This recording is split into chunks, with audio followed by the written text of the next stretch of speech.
Hi everyone, welcome back. It seems like it's been forever, but it's only been a month. It's been a long month. We're in a new location. I'm hoping that the lighting will be better in this location, so this is a kind of a test video. Like I said, it seems like it's been forever, but I'm here to do my August update. But before we get into that,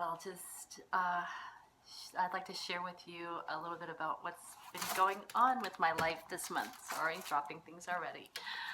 I think the last time I did a video, I was getting ready to help my younger daughter with a move. I had moved her cross country about 3 years ago. I'd come back to the States from England for the summer. We packed her up on the East Coast and moved her to the Midwest, where she moved in with my oldest daughter. But this year she decided that it was time to be out on her own.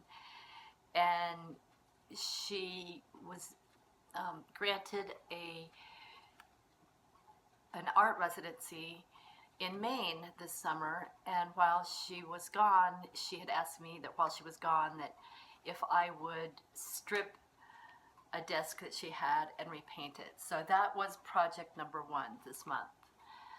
Project number 2 was to actually physically move her out of her sister's house and into her own place. And she had asked me if I would help her with that, and of course I said yes. But I had forgotten, she told me the dates and I had forgotten what those were. And as it turns out, it was the day before I was to start back to work. But the rest of the family, they were all working that day, so it was just her and I. We started at 7:30 in the morning, and I think we finished around 3 a.m. So it was a long day, and I think I probably got around 20,000, maybe even more steps in that day.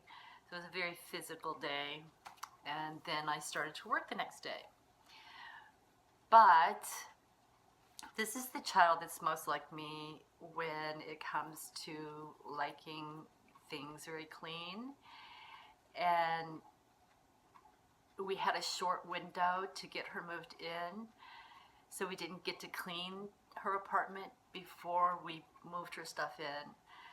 So we have spent every weekend and a lot of other time cleaning the apartment from top to bottom, painting, getting her unpacked. Her classes at the university she goes to started back on Monday, and we wanted to get her as settled as possible before that happened. So I think we're finally there. The last time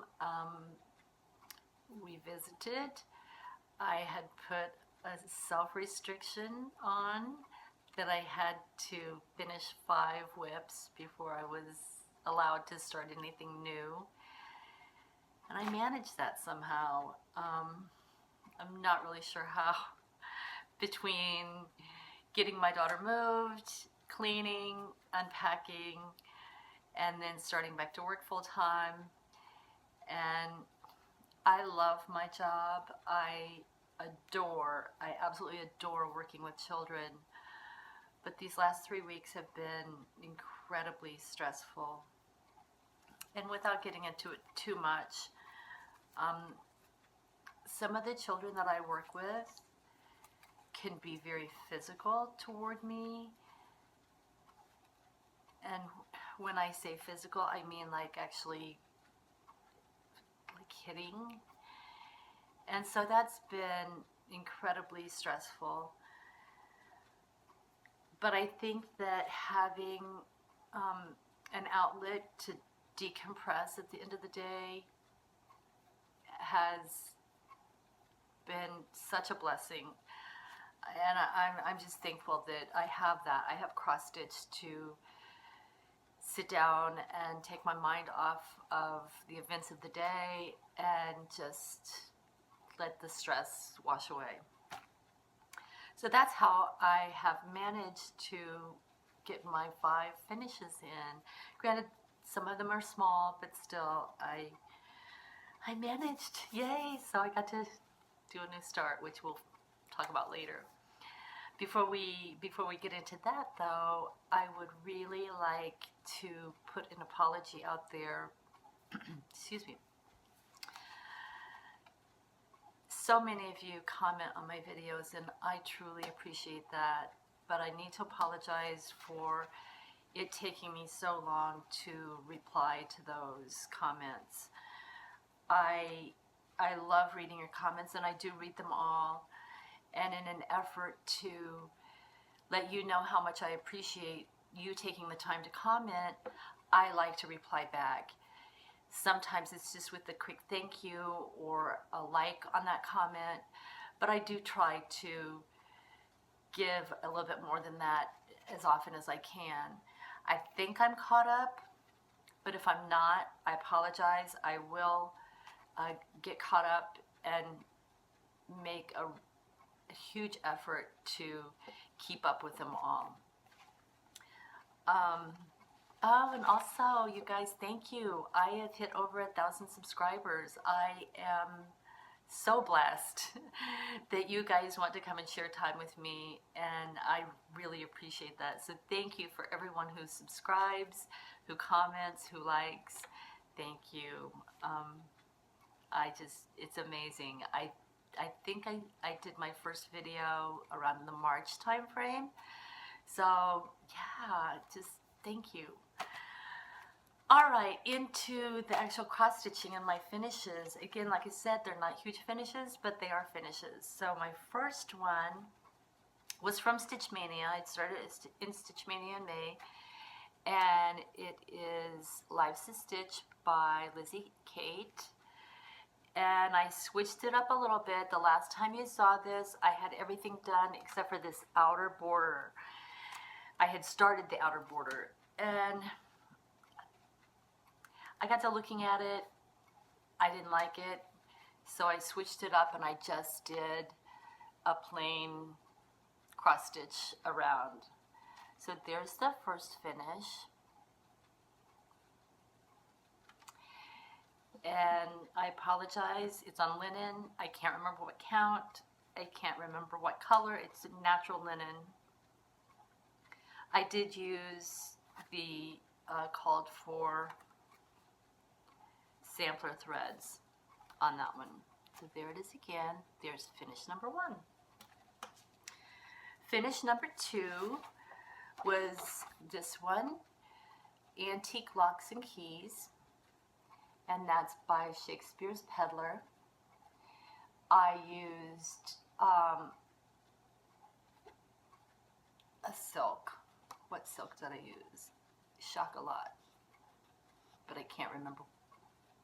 Belle Soie, maybe. And this is done on 36 count flax linen. And there's the finish on that one. And I think the last time you saw it, this is another Stitch Mania. I had just a few up here completed. This was really actually a very quick stitch. I think partially because it was done in one floss color, and I really enjoyed that. Okay, so that was finish number 2. Finish number 3, also a Stitch Mania start, and it's Birds of a Feather, Green Santa. And if you recall, I had done the red and the black Santa previous to Stitch Mania, and here's my finish on the green Santa. And this is also on a natural linen, and I don't remember what count. I used some of the called for floss, which is Weeks Dye, and then I substituted some DMC on that one, but he's cute. And then at some point I will do, there's 4 in this series, the red, the black, the green, and the last one is the gold, and at some point I will do the gold. But not yet.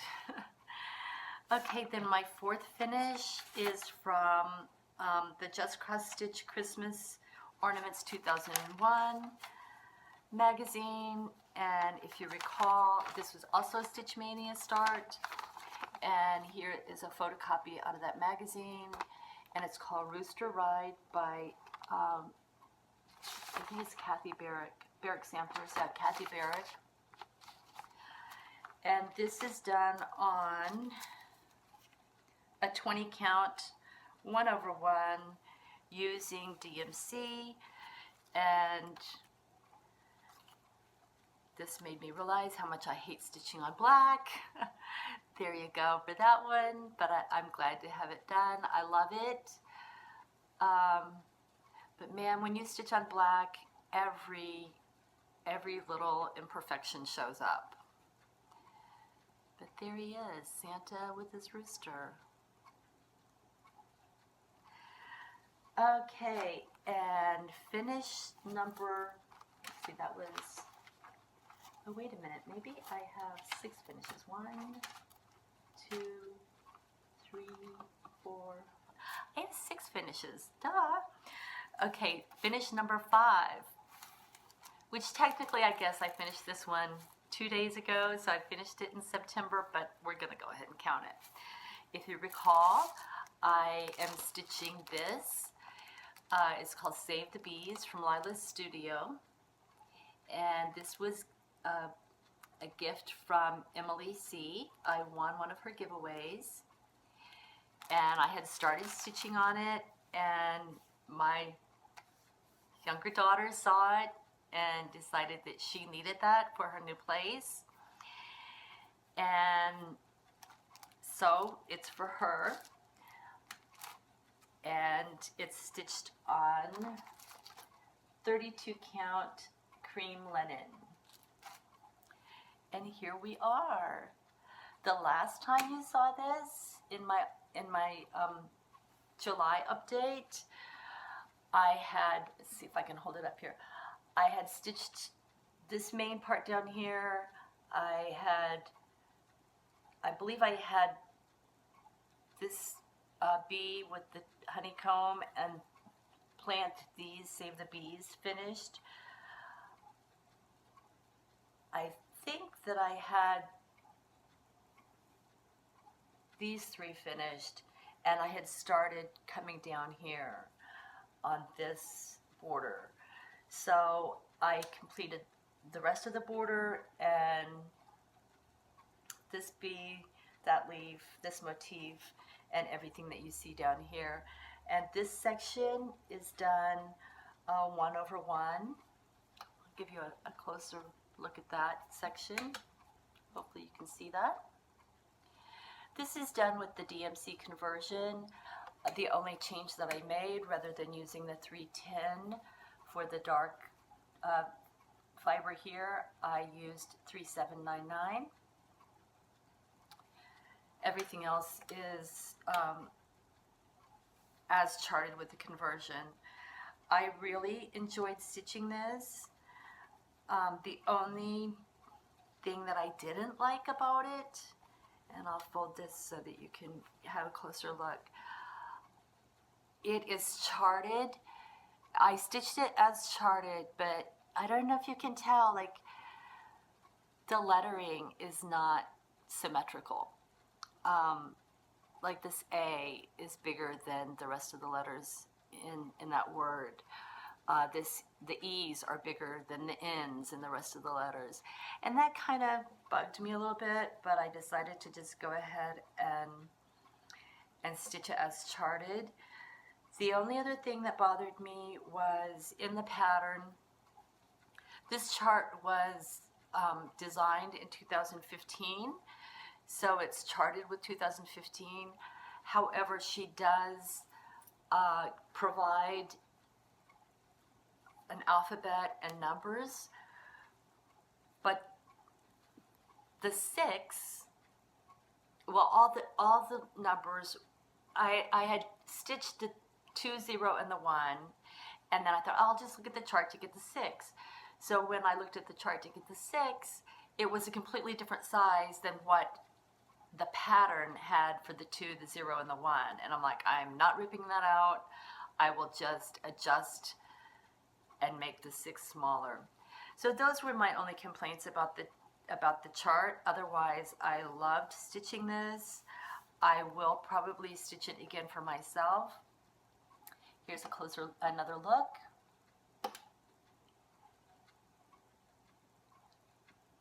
And I can't wait to get it framed and give it to my daughter to hang up in her new place.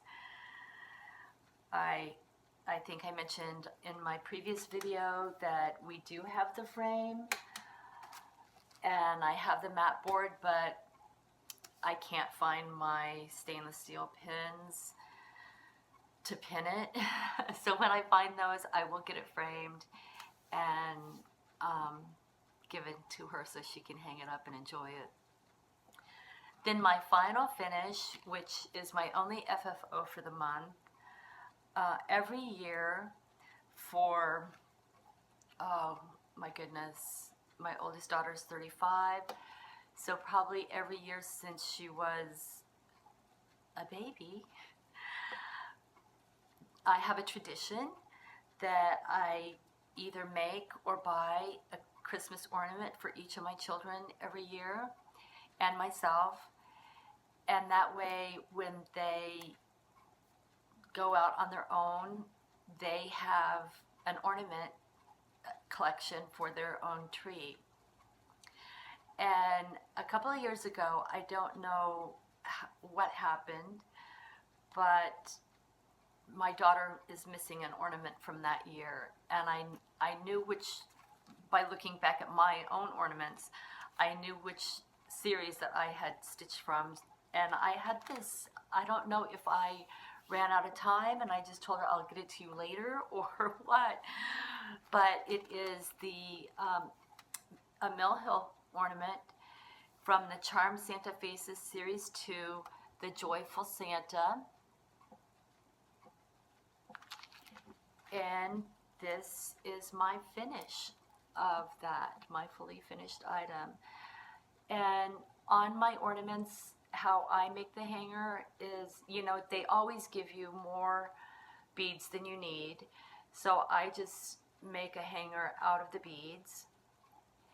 And then the way I finish the back, well, for the last several years when I've made the Mill Hill kits, I will use scrapbook paper and glue that on, and that way I can write their name on the back easily and the year, and that way every year they can take it out and see, oh, this was from 2014 or whatever.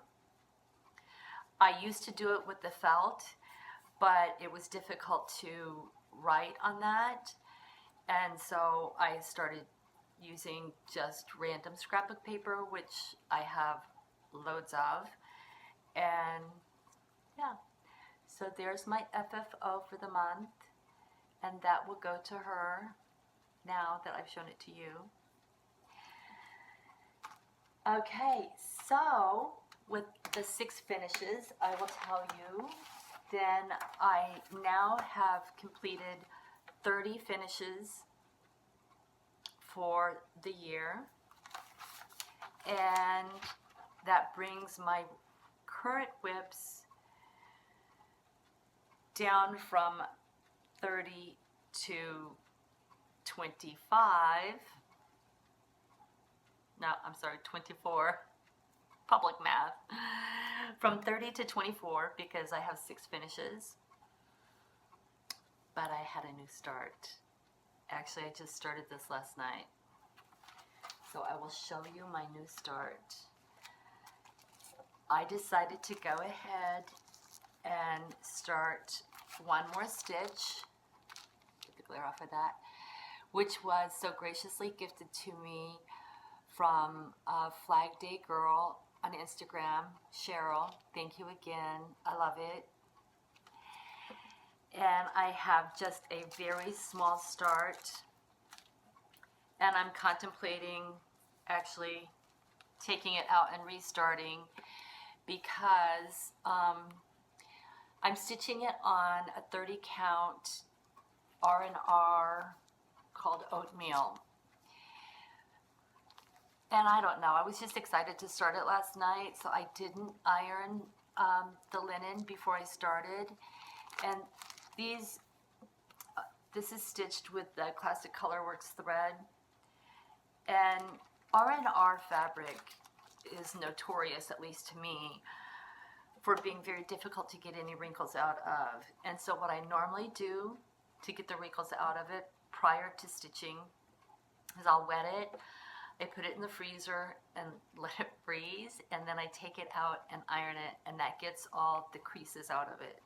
And it creases very badly, and I forgot to do that. And so I don't think that Classic Colorworks are color fast. I don't know, I'll check. But I don't want to tempt fate and wet it. It has a crease going right there that may not be totally visible on this video, but it's visible to me when I look at it, and I want to get that out before I continue stitching. So I may take that out and restart it. But again, that is my little start. It's the little stitching lady sitting in her chair stitching, and she's so cute. So that's where we are on my finishes, my FFO, and my new start. I am trying to decide what to work on this month. And A Forest Screw got no love. My Heaven and Earth, A Real Snow Job, got no love. I want to try to work on those this month, even if it's just for a few days. But I also, on the Christmas ornament subject, I want to get those started for this year or completed for this year. I think I've mentioned in a previous video that I taught my ex-husband to stitch years ago. When we were dating, he was a missile launch officer in the Air Force, and we were living in North Dakota. And this was back in like the 80s. And with his job at that time, he and a partner would go out to a missile silo for a 24-hour shift. But I mean, sometimes they had to drive like 3 hours to get to the missile silo, then go down into the silo, have a 24-hour shift down in the silo, and then come back. And you know, we were dating, he'd come over, we'd watch a movie, I'd be stitching, and one day he's like, hey, you know, do you think you can teach me to do that? Sure, why not? So my whole point to that story is that he would go down in the missile silo for 24-hour shifts, and at that time the internet wasn't like it is today, and he was like, well, you can only read so much, and they would take 12-hour, one partner would sleep for 12 hours and do his thing, and the other person had to be awake. And he was like, you can only read so much during that time before you get bored of that, and he needed something to occupy his mind and his hands in an effort to, you know, stay alert. And so he wanted to learn how to cross stitch so that he could take that with him and do that while he was down in the silo. So that was the whole point of that story. And man, let me tell you, this is a case where The student surpasses the teacher. He is an incredible stitcher and did many, many projects. And I think I shared one of those projects with you in one of my earlier videos. Well, he started these Christmas ornaments one year and got quite a ways on them. And then when we separated and divorced, he decided that he would gift them to me. And they've sat in my stash of unfinished projects for many, many years. And I thought, hey, you know, then maybe this is the year that I will get them out and finish them. They are from Mill Hill. And, okay, this was published in 1998. And this one, I don't see a published date on this one, but it was probably published around the same time, also 1998. So, this was from the booklet, Never a Pair. Purchased at the Counted Thread in El Paso, Texas. I don't think they're still in business, which makes me sad. They might be. If you're in Texas, you could check it out. And then these little mittens down here from Santa season, also Mill Hill. Okay? So let me show you what he has completed. The first, okay, let me say, okay, he has done 2 of each mitten because the original plan was to make them into actual mittens that were a single mitten that had the design on both sides. So this is the first one. They're exactly the same, only reversed. So that the plan was that I then stitch them together to make them into a double-sided mitten, right? So this is mitten number 1. Okay, and I will show you his backs. I'll find a good one. This is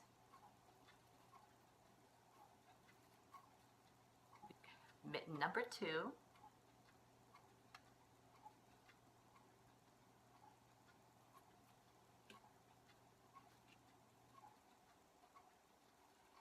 Mitten number 3.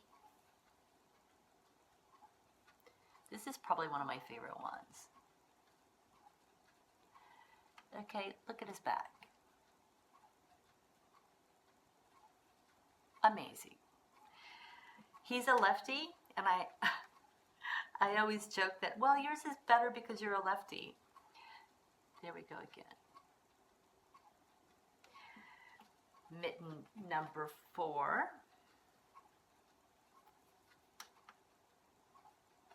And here's the matching one to it.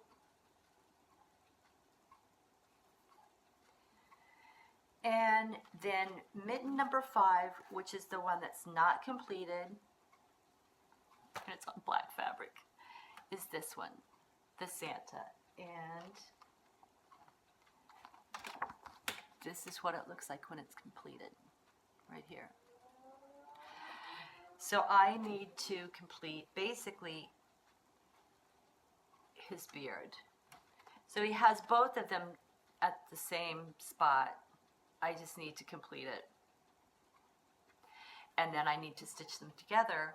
However, I now have a grandson who I make ornaments for as well. So I'm going to complete this set, and then I will stitch another one of them again. Probably not one of the ones on the dark fabric. It will probably be on a light fabric. So that is what's in my plan for this month. And I have all the fantastic supplies. Oh, here's the other thing, okay. Back in 1998,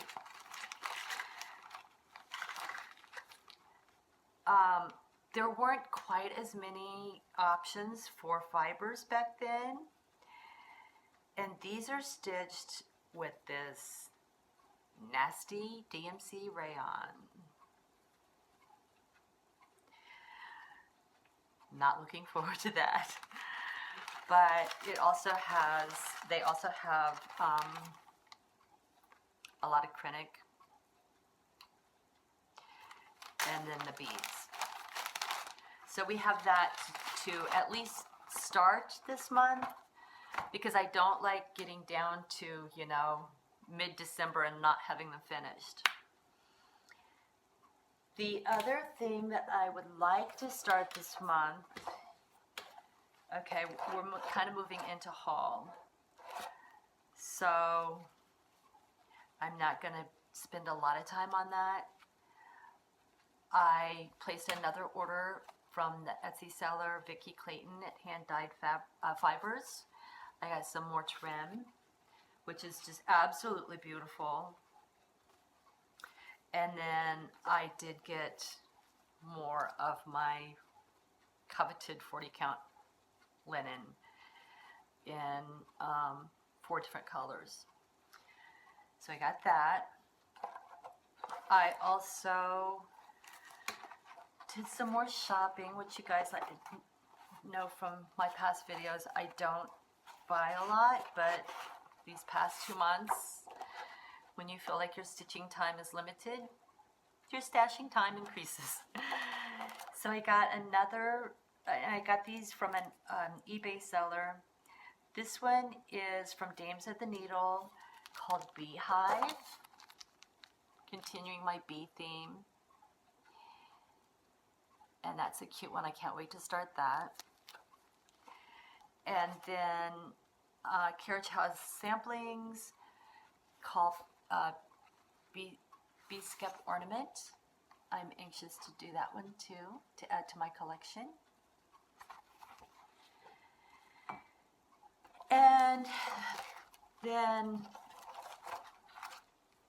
I love this one. I've loved this one. This is an old, not forgotten farm pattern.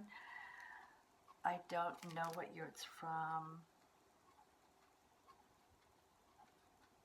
but I remember when it came out years ago. Excuse me. I loved it then, and I just never got it. And I decided, go ahead and get it. It's called Give Thanks. And so I will stitch that or Giving Thanks. I will stitch that someday. But the one that I really want to start soon, and this is the same thing. I loved it when it first came out in 2007. I never bought it. I don't know why. I just kept skipping over it, even though I wanted it. And it's called Thomas. And I just think he's adorable. And I have all the floss required for that. But I'm going to stitch him on 11 count Aida, which I purchased at my local thrift store in a whole bag of things. You know how they just take a huge Ziploc bag and they stuff a bunch of stuff in it, and this was one of the items in it, and they were having a 50% off sale that day. And the other stuff that was in this bag was a lot of other Aida, just plain white Aida or cream Aida, and a lot of the spring-loaded hoops, which I don't really use. I ended up taking those out and giving them back to them, saying, here's a donation. The bag was marked for $5, so I got it for $2.50. The real treasure in the bag was this. I don't know if you guys are familiar with this. It's a Dutchess hoop, and I probably have it turned upside down. No, I don't. It's a Dutchess wooden hoop. It's very vintage, but it's in almost perfect condition, and I love using these when I'm working on my smalls. I have a feeling that they didn't know what this is, because these sell for a ridiculous amount of money on eBay, and if you can ever find one in a thrift store, snatch it up, because yeah, they don't make them anymore. They're priceless, but I love using them. I also continued with purchasing my strings everywhere. A few more of my Blackbird Designs Anniversaries of the Heart patterns. I had 3, I think, the last time that you saw me, and now I have 5 more, so I have 8. I need to get the other 4. Oh, and at my thrift store too, occasionally they have magazines, and I found this one, which I owned at one time in my life, and remember the whole period that I went through ripping patterns out that I would stitch. Somehow I passed this one up, and in my ripping frenzy. This is from the July-August 1990 Cross Stitch and Country Crafts, and I want to stitch this. I just think it's adorable. So someday I will get to that. There's not really much else in here that I want to stitch. Oh, however, I did stitch this stocking for my ex-husband. It's the workshop stocking. And I think that was the only pattern that I pulled out from this magazine when I originally had it. So now anytime that I see these, I buy them to resupply my collection. I also, maybe I didn't bring it, oh no I did. I would also, I probably won't get to this month, but I'm still hoping that someday soon I will start stitching his Eyes on the Sparrow. I have all the floss. I've selected my fabric. Maybe I'll make a wee start down in the corner and stitch the whale, at least get a start. But I think that's it for now. Like I said, I definitely want to put some time in on End of Forest Screw and on my Heaven and Earth to try to, I've just come to terms with myself that I'm not going to get that completed this year. It's going to be a long-term project, and I'll stitch on it as and when I can. But I do think End of Forest Screw is a possibility. If I give it some good time, I could get that finished before the year's end. So I want to give that a lot of love this year and start some of my new starts and continue working on my 24 current whips. So that's it for this month. Thank you all for watching. I hope you're having a good stitchy month. For those of you in the US, by the time I get this uploaded, Labor Day will have passed, but I hope you had a good Labor Day. And until next time, happy stitching. I will speak to you very soon.